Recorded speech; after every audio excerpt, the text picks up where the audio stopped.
Hello dears. Question number 2 solve by matrices exercise 3.5 के साथ ताहिर इकबाल आपकी खिदमत में हाजिर। यहाँ पर देखें, हमने इसको सॉल्व करना है मैट्रिसेस मेथड के तहत। मैट्रिसेस मेथड में हम क्या करते हैं कि इस गिवन इक्वेशन को हम मैट्रिसेस की फॉर्म में लिख लेते हैं। मसलन यहाँ पर कोफिशिएंट 1 है, वो लिखा, फिर 3 लिखा, फिर 1 लिखा, फिर 2 1, सॉरी यहाँ पर 0x है तो फिर इसलिए हमने 1 3 0 लिखा, फिर -2 1 1 लिखा, फिर 1 -2 -1 लिखा। उसके बाद यहाँ पर हमने एक्स वाई जी लिख लिया। एक्स वाई जी लिखने के बाद इक्वल टू लिखा, फिर हमने सोल्यूशन कॉलम इसका लिखा। तो ये जो आपके पास पहली वैल्यू है, ये क्वेश्चन को हम आगे कर लेते हैं। यहाँ पर हम ये सारा मैट्रिक्स जो है इसे लेट करते हैं कि ए के इक्वल है। एक्स वाई जी को हम कैपिटल एक्स के इक्वल रख लेते हैं और सोल्यूशन कॉलम को हम कहते हैं कि मैट्रिक्स बी है।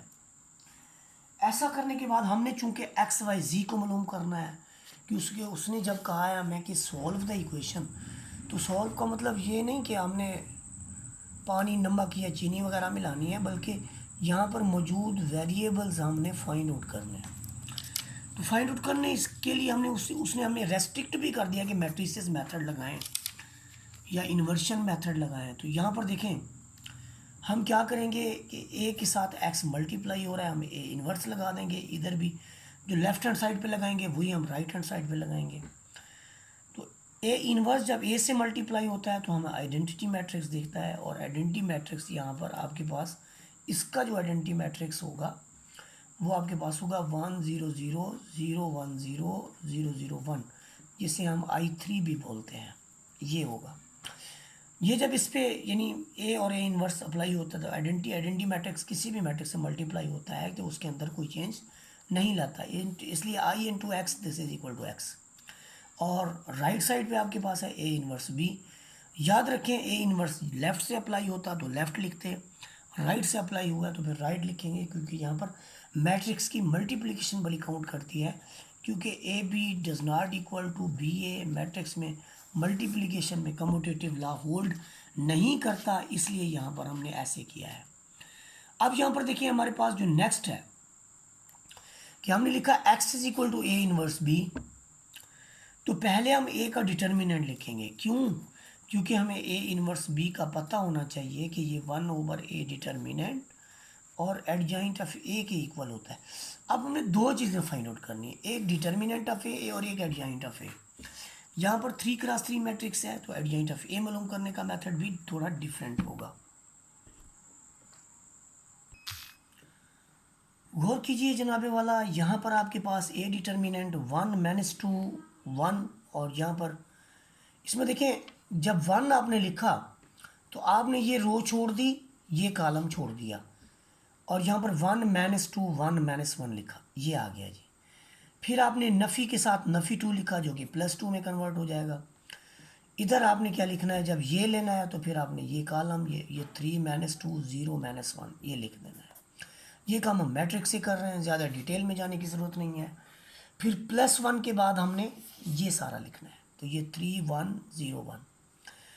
अब सिंप्लीफिकेशन क्या है कि आपने ये 1 लिखा, यहाँ पर आपने 1 को किससे ज़रब दी, 1 को दी -1 से, फिर एक माइनस लगाया, फिर 1 को दिया आपने नफ़ी 2 से मल्टीप्लाई किया, तो यहाँ से -1 मिला, माइनस इंटू माइनस +2 मिला, ये आपका माइनस इंटू माइनस प्लस का 2 हो गया। 3 को नफ़ी 1 से देंगे तो आपका -3 +0 हो जाएगा, और यहाँ पर 1 3 इंटू 1 3 के इक्वल -0। तो यहाँ से आपको मिला 2 में से 1 जाएगा तो आपका प्लस का 1 रह जाएगा। जब आपका यहाँ पर प्लस का 1 रह जाए तो फिर वो +1 से मल्टीप्लाई होता आपको 1 आ जाएगा। ये आपका 2 इंटू -3 है तो माइनस का 6 आ जाएगा, 3 का 3 एज इट इज़ आ जाएगा। तो यहाँ पर देखें आपके पास प्लस के 4 हैं, माइनस के 6 हैं, तो आपका ए डिटर्मिनेंट -2 आ गया। यहाँ पर आप ये कह सकते हैं, यहाँ पर आप ये बात कर सकते हैं कि ए डिटर्मिनेंट जो कि -2 है, hence A is non singular and A inverse exists. इसका मतलब है कि ए इन्वर्स हमारे पास एग्जिस्ट करता है। अब बात यह है कि हमने ए डिटर्मिनेंट तो फाइंड आउट कर लिया, अब एडजॉइंट ऑफ ए कैसे निकालेंगे। एडजॉइंट ऑफ ए का क्राइटेरिया जो है वो क्या है कि आप A11 लिखें, A12 लिखें, A13, इसी तरह से A21, A22, A23 को फैक्टर हम निकालेंगे, सारे के सारे को फैक्टर निकालेंगे। और को फैक्टर निकालने का जो मेथड है वो ये फार्मूला है कि AIG this is equal to -1 raise to power I plus J MIJ। तो -1 की पावर देखें, जब हम A11 निकालेंगे तो हम लिखेंगे A11 के लिए हम क्या लिखेंगे, A11 के लिए हम लिखेंगे -1 की पावर 1 + 1, और यहाँ पर फिर हम डिटर्मिनेंट लेंगे। यहाँ पर मैंने मैट्रिक्स को भी लिख लिया है, हम A11 लिख रहे हैं, तो आपने ये रो छोड़ देनी है, ये कॉलम छोड़ देना है, और आपके पास रिजल्ट में क्या आ जाएगा, यहाँ -1 की पावर +1 2 है तो वो आपका +1 आता है। याद रखें, अगर -1 की पावर इवन नंबर है तो फिर ये +1 देगा, अगर -1 की पावर कोई ऑड नंबर है तो वो फिर आपको -1 देगा। तो यहाँ पर चूँकि इसकी पावर जो है वो आपके पास इवन नंबर है, यानी प्लस का 2 आ रही है, तो इस वजह से हम इसका लिखेंगे 1 इंटू ये, अच्छा ये 1 इंटू -1, एक माइनस फार्मूले वाला और एक माइनस इन दोनों को मल्टीप्लाई करने से आ रहा है, तो माइनस इंटू माइनस प्लस। ये देखें, ये मैं यहाँ पर आपको किए देता हूँ नफ़ी, फिर आपका 1 इंटू -2। तो ये देखें, पहली वैल्यू आपको -1 मिलेगी, दूसरी माइनस इंटू माइनस प्लस का 2 मिलेगा। अब यहाँ से 2 में से एक जाए तो आपका प्लस का 1 बनेगा, और 2 में से एक जाए तो प्लस का 1 बनेगा, और प्लस का 1 को जब 1 से मल्टीप्लाई करेंगे तो आपका 1 आएगा। तो ये आपने फाइंड आउट कर लिया जी, A11 फाइंड आउट कर लिया आपने। अब आपने क्या करना है, A11 के बाद आपने A12 मालूम करना है। जब आपने A12 मालूम करना है तो यहाँ पर थोड़ा सा आप गौर करेंगे कि आप इस रो को देखेंगे, ये कॉलम छोड़ देंगे, ये रो छोड़ देंगे। अच्छा, जब ये कॉलम छोड़ेंगे, ये रो छोड़ेंगे, तो आपके पास 3 -2 0 -1 रह जाएगा, और ये प्रोसेस हमने कंटिन्यू रखना है। तो A12 का हमारा एक रिज़ल्ट आएगा, -1 की पावर 1 + 2 3 -2। तो ये आपका देखिए -1 की पावर एक आड नंबर है, तो ये -1 हमने लिखा, 3 को -1 से मल्टीप्लाई किया तो -3, माइनस लगाया, 0 को -2 से ज़रब दी तो 0। अब ये -1 इंटू -3 तो आपका प्लस का 3 आ जाएगा। सिमिलरली आपने A13 लेना है, A13 लेने के लिए फिर आपको उसी मैट्रिक्स की तरफ जाना पड़ेगा। ये आप लेंगे 1। अब जब ये 1 लेंगे, यानी अब यूँ समझें कि अब आप ये वाला 1 ले रहे हैं, तो आप ये कॉलम छोड़ देंगे, ये रो छोड़ देंगे, बाकी रह जाएगा आपके पास 3101।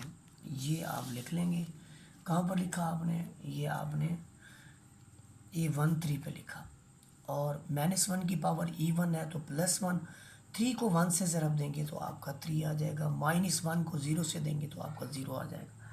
तो 3 - 0 इज़ 3, 3 मल्टीप्लाइड बाई 1 इज़ 1 या 3। इसी तरह से आपने फिर A21 निकालना है, जो कि आपका 21 यानी -1 आता है। फिर आपने A22 निकालना है, जो कि आपका -1 आता है। अब आपने A23 निकालना है। जब A23 का मतलब है कि सेकंड रो थर्ड कॉलम, ये वाला, तो आपने इस रो को भी ड्रॉप कर देना है, इस कॉलम को भी ड्रॉप कर देना है। आपके पास एलिमेंट क्या बचेगा, 1 -2 0 1। तो आप देखिए यहाँ पर जो आपके पास रिज़ल्ट आ रहा है 1 -2 0 1, फिर -1 के ऊपर पावर ऑड है तो -1 बाहर आएगा, 1 इंटू 1 1 -0, तो -1 इंटू +1 आपका -1, तो आपका A23 जो आया है वो आया है जी -1। फिर आपने सिमिलरली A31 की बात की, तो आपने 0 वाली जगह पे एलिमेंट लेने हैं, तो आप ये कॉलम छोड़ देंगे, ये रो छोड़ देंगे, आपको मिलेगा नफ़ी 2 1 1 2, तो -2 1 1 -2। तो फिर यहाँ पर आपके पास 1 के साथ आएगा 2, इससे मल्टीप्लाई होगा 4, माइनस लगा को 1 को 1 से ज़रब देंगे 1, 4 में से 1 गया तो आपका 3 मिला, 3 को 1 से ज़रब देंगे तो आपका A31 आ जाएगा। फिर इसके बाद आपने A32 निकाल लेना है। 32 जब निकालेंगे तो आप इस एलिमेंट को देखेंगे तो ये कॉलम छोड़ देंगे, ये रो छोड़ देंगे, आपका आएगा 1 3 1 -2, तो ये आपका 1 3 1 -2 आ जाएगा। तो ये एलिमेंट लिखने के बाद देखें, जब आप 3 2 लेंगे तो 3 2 में ये आपके पास है, तो ये आपने कॉलम छोड़ा, ये रो छोड़ा, तो 1 3 1 -2। तो ये आपका जो ए 3 2 है वो आपके पास आ जाएगा जी -3। सिमिलरली फिर आपके पास A 3 3 है, और आपका जो A 3 3 है वो आपको 7 मिलेगा। अब ये सारी वैल्यूज़ को यहाँ पर लिखने के बाद, इन सारी वैल्यूज़ को यहाँ पर लिखने के बाद हमने इनका ट्रांसपोज कर देना है। ये देखें A 1 1 A 1 2 A 1 3, ये सारी वैल्यूज़ यहाँ पर लिखने के बाद हमने इनका ट्रांसपोज कर देना है। ये ट्रांसपोज का मतलब क्या है, आपने रोज़ को कॉलम में कन्वर्ट कर दिया, फिर फर्स्ट रो को आपने कॉलम में कन्वर्ट किया, फिर आपने सेकंड रो को कॉलम में कन्वर्ट किया, सिमिलरली आपने थर्ड रो को भी कॉलम में कन्वर्ट कर दिया। तो ये आपका हो गया जी एडजॉइंट ऑफ ए। अब आपने क्या करना है कि ए इन्वर्स फाइंड आउट करना है। ए इन्वर्स का मतलब क्या होता है कि 1/a डिटर्मिनेंट एडजॉइंट ऑफ ए। तो जो आपने डिटर्मिनेंट लिया था वो -2 था, तो 1/-2, और साथ में इसका जो ट्रांसपोज आपने लिया एडजॉइंट ऑफ ए लिया वो यहाँ लिख देंगे, और इस सारे कॉलम को हम इक्वेशन नंबर 1 में सब्सटीट्यूट करेंगे। हमारे पास इक्वेशन नंबर 1 जो है वो ये वाली थी, ये हमारे पास इक्वेशन 1 थी, तो 1 बिकम्स 1 कैसे आई जी, 1/a डिटर्मिनेंट एडजॉइंट ऑफ ए। ये लिखने के बाद हमने इसको मल्टीप्लाई कर देना है बी के साथ। तो देखिए जी कैसे हमने मल्टीप्लाई किया, यहाँ आप ऑब्ज़र्व कीजिए कि ये आप -2 यहाँ लिखे यहाँ लिखे कोई फ़र्क नहीं पड़ता। अब आपका देखें कि ये एडजॉइंट की वैल्यू, ये बी की वैल्यू, तो इसके लिए क्या क्राइटेरिया होता है। ये जो आपके पास ये वाला मैट्रिक्स है ये 3x3 है। बाज़ औक़ात ऐसे होता है मैट्रिक्स की मल्टीप्लिकेशन भी पॉसिबल नहीं रहती। ये ऑन द जो लेफ़्ट है उसके है, और जो ऑन द राइट है, जो ऑन द राइट है उसका जो आर्डर है वो आपके पास है जी 3x1।